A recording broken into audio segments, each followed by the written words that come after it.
Well, hello. Welcome back to Soul Search Sunday with Johnny Tiger on July 31st, 2022. I hope you guys all had a good weekend. It's been very, very hot for some people. So please make sure you stay hydrated.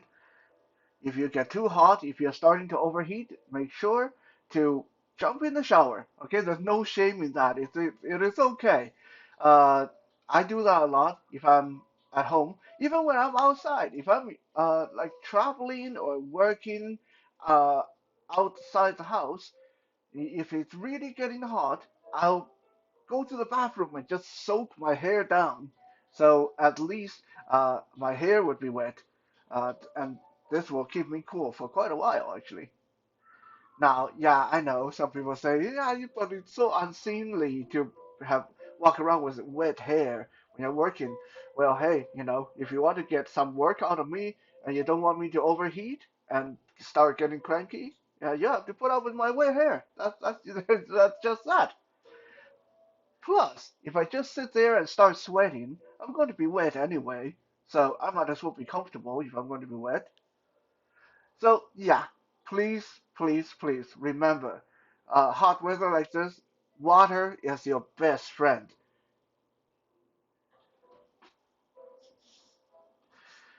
I have mentioned many, many times that I'm blessed through my lifetime with a lot of good friends. And people who know me quite often will remark on it's amazing how I just seem to draw really good people to my side. And while a big, big part of that is luck, right? It really I'm really fortunate. I'm really blessed. I cannot take credit for being a lucky guy like that. However, there is a part because just because you run into good people, you need to be able to hold on to them. Okay, so I want to show you guys one of the main things.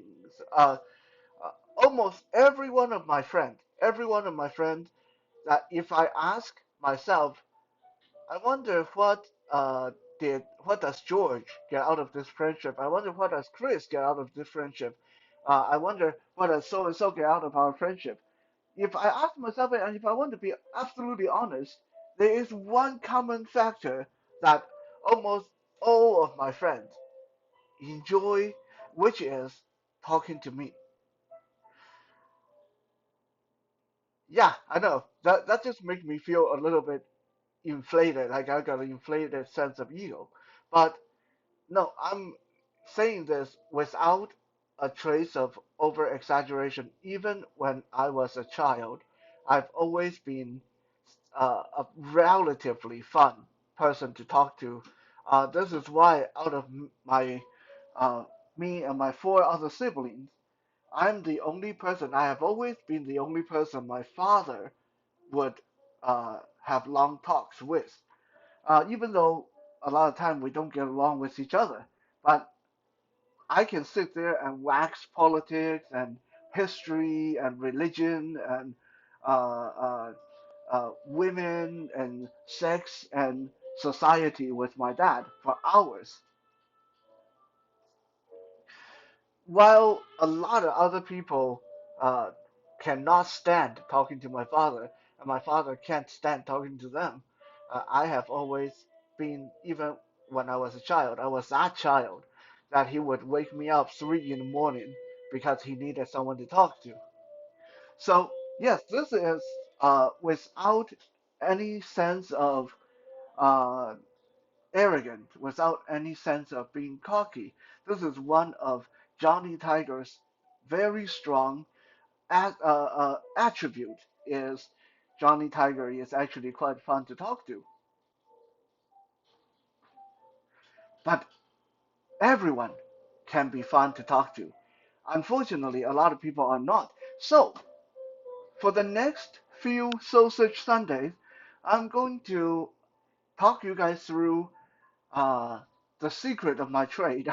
I'm going to lay it out on the table and give you guys my techniques, my secret, my views, my experiences, so you too can be that uh, person that can hold people's interest and a person that's fun to talk to.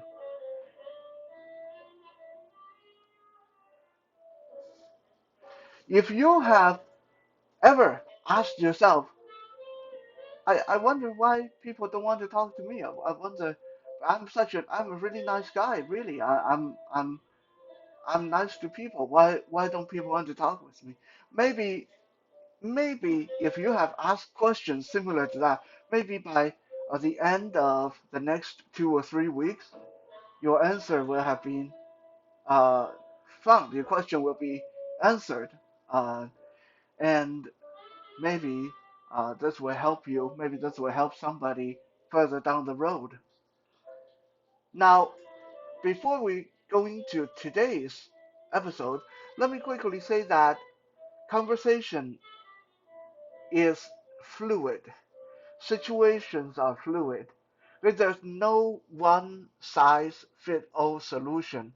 I can stand here and give you my uh, own experiences. I can stand here and give you what I've learned down the years, but that doesn't mean that you copy me absolutely. You will be able to end up with a lot of good friends. That doesn't mean that you will be a fun person to talk to. Okay, still need to put in your own work. You still need to put in your own research. You still need to put in your own trials and errors. You need to clock in your own time before you get good with this.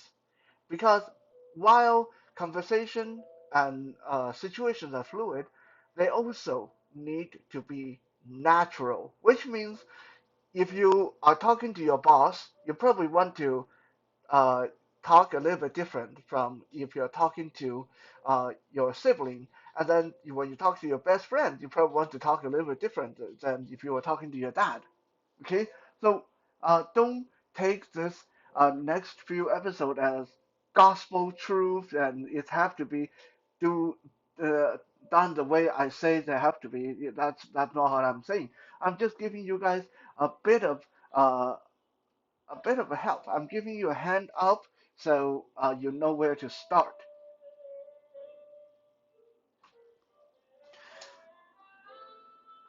Let me give you a very true personal story as to why I said that conversations are different depending on the situation and who you're talking to, and you can't do a one size fit all. Uh, about 10 years ago, 12 years ago, I had a very good friend who's passed away now. His name was John. And John was an older fellow. He was a lot older than me. When I knew him, he was already pushing 70s, and I was barely in my mid 20s. But we got along okay, like we worked in the same building, so we went and grabbed food and beer afterward. We talked quite a bit, but I, in the beginning of our friendship, I noticed that John and I fought and argued a lot. Like a lot of time, I felt he was just flying off the handle for no good reason. Like, wait, what did I say? Why are you so mad? Kind of thing. Like he would just get mad, and later on, either he would have to apologize or I end up apologizing, even though I didn't know what I was apologizing for. And and then I started to get mad after a while because hey, if you keep wanting to lose your shit, then I have the right to lose my shit too. And things just got worse and worse. This all changed one day when my mother uh, finally shined the light on where the problem was. Because I remember I was talking to my mom on the phone, and I was saying, well, she was asking how's your friend John, and I said, I guess he's okay. He's such a cranky old bugger. I don't know what. It's like every time I say something, he gotta stick up his butt, and I just don't understand it. And my mom said, "You know where your problem is?" I said, "No, okay, let's hear. Where's the problem?" My mom said to me, she said, "Your problem is your friend was a guy who's old enough to be your grandfather, but you treat him, you're interacting with him like he's your brother. It doesn't work that way. I don't care how good a friend you are, you need to treat him like he's your grandfather. Trust me, if you do that, you'll be a lot better off." I spent a bit of time thinking about what she said, and I suddenly realized she is right. This guy has been through the flipping Second World War. This guy has been through Vietnam War. This guy has he was a Air Force pilot with the with the Royal Air Force. Uh, when he was in Britain, he actually flew plane during the war, transported organs. He was married and divorced. He had 4 children. I was treating him like one of my drinking buddies, one of the younger guys that I would hang out with. Here I was like, "Hey, dude, what's up with you today? Huh? What did you do last night? What did you do last night, huh? You didn't do anything? You just stay home, watch porn? Yeah?" Like, that's how I was interacting with him. And I suddenly realized this, I was being so inappropriate because this guy has done so much that nothing, there was nothing that I could say to him to offer him any kind of solace or interest.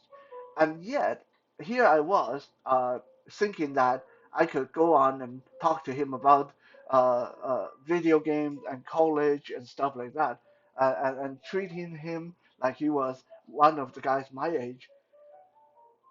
I was at the same time disregarding everything he had accomplished and did before, and disrespecting him for not recognizing who he was, how old he was, and what he was. So next time John and I met up for a drink, I changed my tone with him. Rather be like, "Hey, dude, what's up? What's new? Uh, getting up to anything interesting?" I was like, "Hey, John, how you doing today? Yeah. What did you think of the what's going on in the office? I I I know that you are a little bit older, so I would like to hear your opinion because I'm sure you've seen this kind of thing going on a lot more. And so, me being new, this kind of thing, I just still trying to finish college or university. So, yeah, like I would really like to hear what you have to say about all this politics and stuff like that going on at work. Our relationship changed for the better from that point on. He very rarely got mad at me, and we could actually talk like we were on the same uh, radio wavelength. So this is just a little example that depending on who you're talking to, you can't just expect that person to tune into your wavelengths. Sometimes it's like trying to grab a radio station with really weak signal. You have to be the one that adjusts. The radio station is not going to adjust to you. You have to adjust to the radio station to make this work. Now, some people will say, "Well, why should it be me? Why should it be me? Or like, why shouldn't it be the other guy?" Well, it totally should be both of your responsibility if we were in a perfect world. But you are the one here watching Johnny Tiger talk. You're the one here learning all the cool stuff from Johnny Tiger. The other person probably never even heard of Johnny Tiger. So since you are the one who have learned the art of conversation, then probably it makes more sense for you to be the one that takes that first step and second step and third step.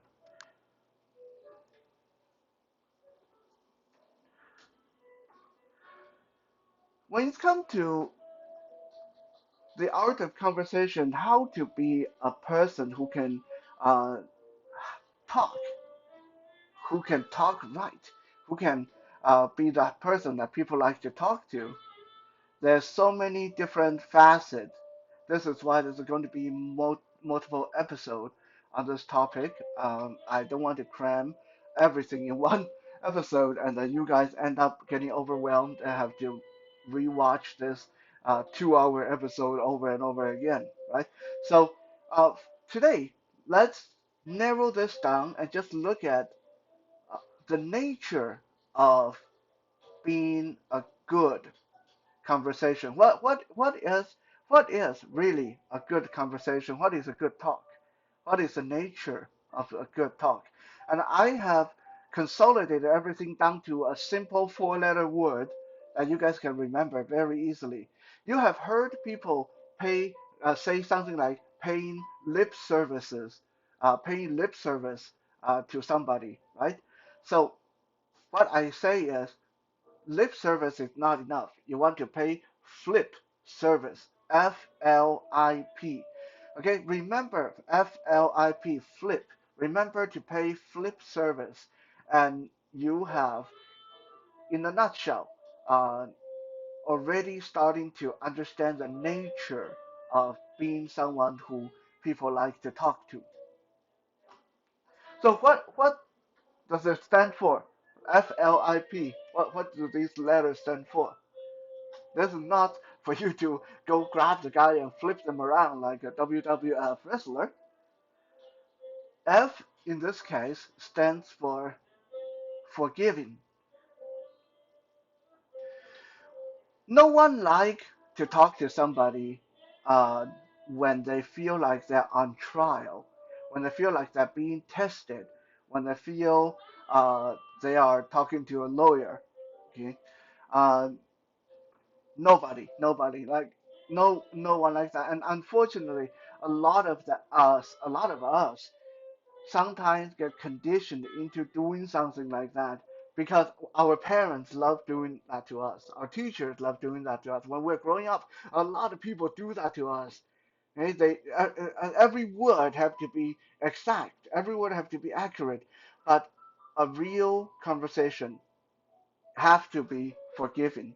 A real conversation have to be fun. Okay, you can even take that F and say it's fun.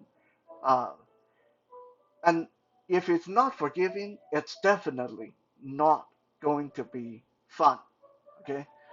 Um, Here's a little secret. If you take nothing away from today's episode, uh, if you take nothing away from this series of Art of Conversation, I want you to always keep this in mind is if you want someone to enjoy talking to you, then you have to be fun to talk to. That's it. Okay? Remember this. When it comes to human interaction, when it comes to interpersonal relationship, when it comes to me dealing with another person, me uh, working with another person, me talking with another person,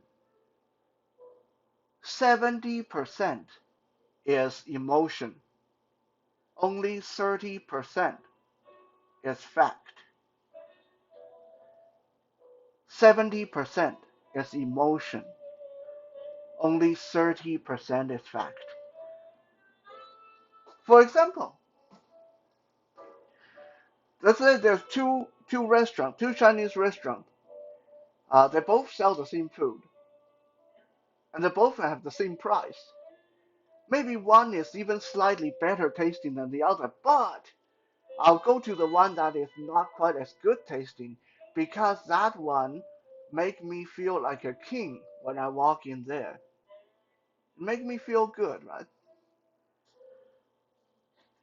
Maybe there's two of my friends that they're equally good people. Maybe one person is smarter than the other person, but I may actually prefer to talk to the one who's not as smart, not as accomplished. Why? Because that person makes me feel good. A lot of times, ask yourself, a lot of times, how much of your decision is based on how does it make you feel? I will guarantee you that almost every one of your decisions have something to do with that.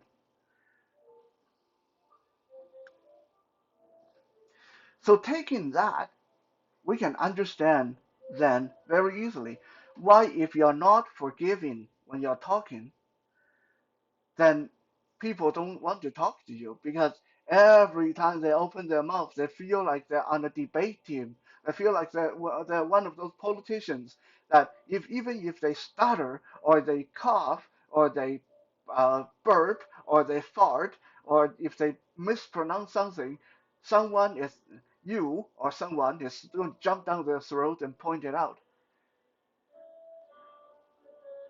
Not to mention, it's not very productive to moving the conversation along when everything have to be challenged, like you're in court. I'll give you this example that actually happened to me all the bloody time. Uh, I have a friend. I have. Uh, I'm friend. I'm friend with a couple. They are both great people.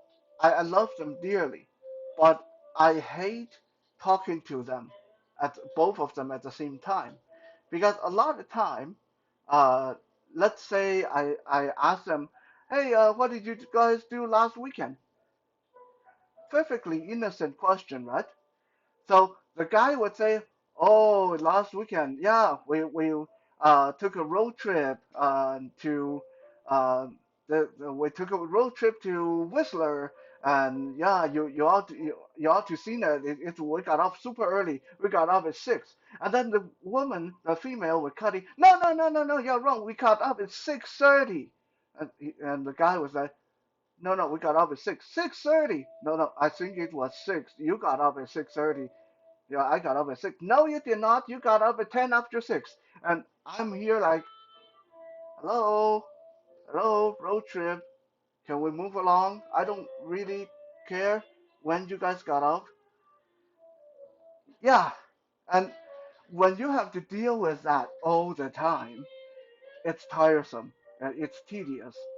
So be forgiving when you're having a conversation, unless, okay, unless you're having a medical conversation, then yeah, you don't want to be letting things pass. You want to make sure you understand everything. But if it's just a conversation for the sake of having fun, having a good time, talking to your friend, talking to your parents, don't hang on every word like they have to be perfect. Okay? Just get the overall gist of what's going on, and you can help move the conversation along.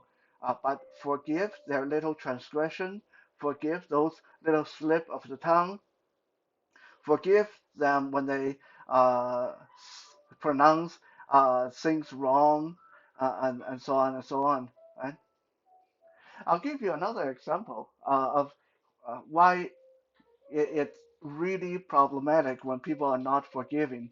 Uh, I have a friend who just came to Canada from China a handful of years ago, and she has never had a good education. I think she only went up to like grade 3 elementary school. So this is to say she is not very knowledgeable in some area, in some sense of the word, and so on and so on. Um, so one time I was eating dinner with her and her husband, and we were talking about fish, like the kind of like we were talking about what kind of fish have we tried? You know, salmon? Have you tried cod? Have you tried swordfish? Have you eaten shark? And then she came up with something like, have you tried alligator? Now, this doesn't make sense to English speakers, but uh, because alligator, if you say it in Mandarin, it's 鳄鱼. Yu means fish. So if you translate it directly from Mandarin, it means evil fish, aggressive fish. Uh, so she not having had a good education, she thought because it's called uh, aggressive fish, evil fish, then alligator must be a fish. And I was going to just let it pass. And I was going to say, no, I actually have never tried alligator before. But her husband immediately jumped down her throat and, how come you're so stupid? Alligator is not a fish. Right? Does it even look like a fish? Which part of it look like a fish? You tell me. Uh, and it was just so awkward. And yeah, again, sometimes when you're having a good conversation, when you're having a fun conversation, uh, be a little bit forgiving and just let things pass. Flip. FLIP. We have talked about F for forgiveness, and let's talk about L. What is L? L, very obviously, you got to listen. You got to listen. Let me let you in on another little secret. Most people, not all, but most people have a conversation so someone can listen to them.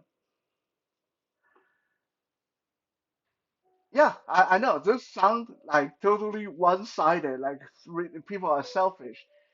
But ask yourself, which kind of conversation is more fun to you?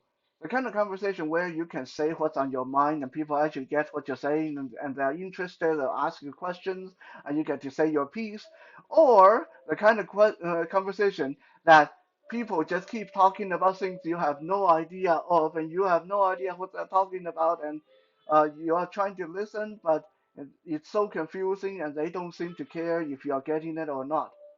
I think most of us would prefer to be heard, for someone to listen to us, right?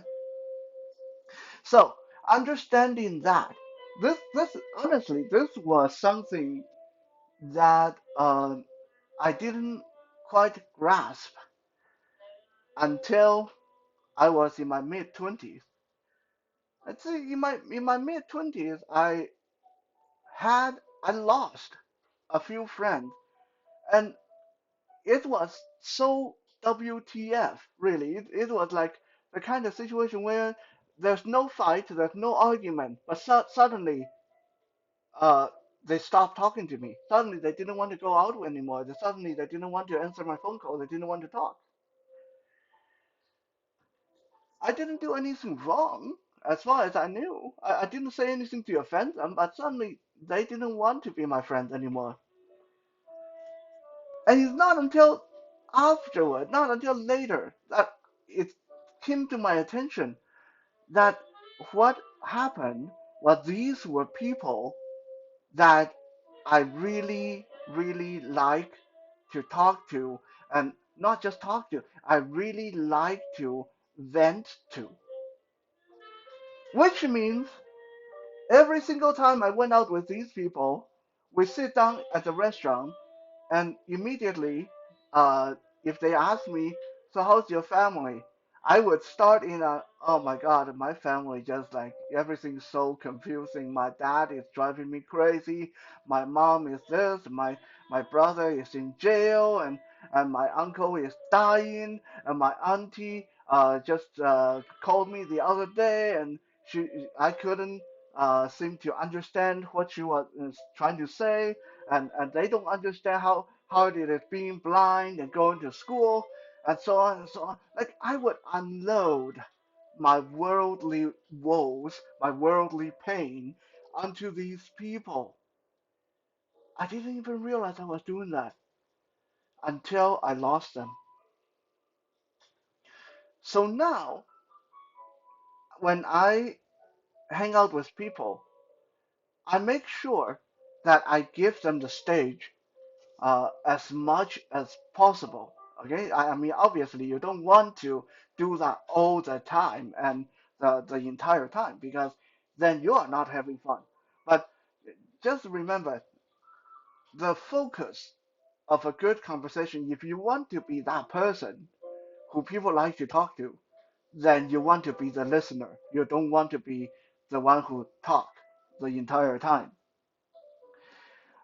This has always been a really big problem with my father. This is why my father, despite being a very knowledgeable person to talk to, not many people want to talk to him.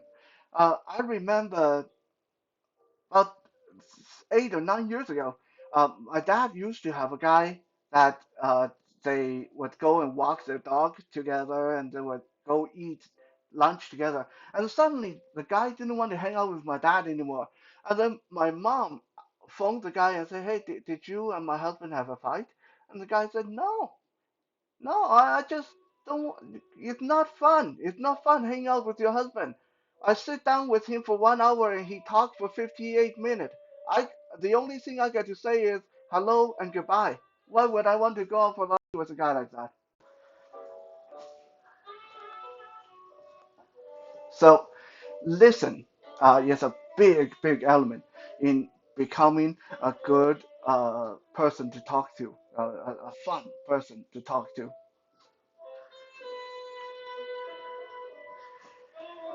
FLIP. So now we come to I.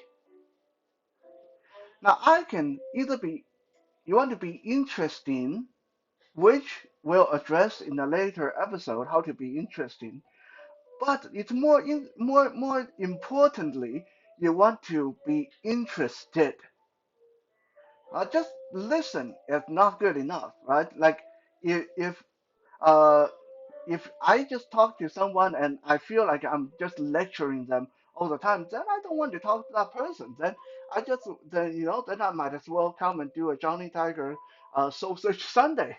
Then I can talk all I want. When I'm talking to someone, I want that vibe that they are interested, that they'll ask interesting questions. They'll help guide the. I don't want to be the only person to shoulder the entire conversation, right? Maybe my dad does. My dad never seem to want any input, but uh, you want you want to be interested, even when let's say you are out with 3 or 4 other friends, and then they start talking about a trip that they went on that you didn't go on, that you honestly have no idea what they're talking about. You have no idea what they're reminiscing about. Try to listen and be interested. Okay, let's say they talk about the Great Wall of China. You didn't see the Great Wall of China. They went without you. Don't just sit there and keep going through your head. You didn't take me. You guys went without me. You guys went without me. Okay, get that out of your head. This is not the time. This is the time to actually pay attention. Oh, they're talking about Great Wall of China, and then so you can ask them questions. So was the Great Wall of China really as big as it seemed looked like on TV? How long did you guys climb to the top? How long were you there? How much of the wall did you get to see, and so on and so on. You can ask questions. You can seem interested, even though you are still resentful that they didn't take you when they went without you. So FLIP, you want to be forgiving, you want to listen, you want to seem interested. Now we come to the last one, P, and this one we basically go full circle because P stands for pleasing. You want to be pleasing to talk to, right? So um, this is a guy that I met back in the early 2000s, and he was not a good guy. I talked about this in one of the past episodes before. A guy who lived in my house and owed me a bunch of money. And in the end, I had to kick him out and cut the friendship, cut him out of my life because he was a true leech.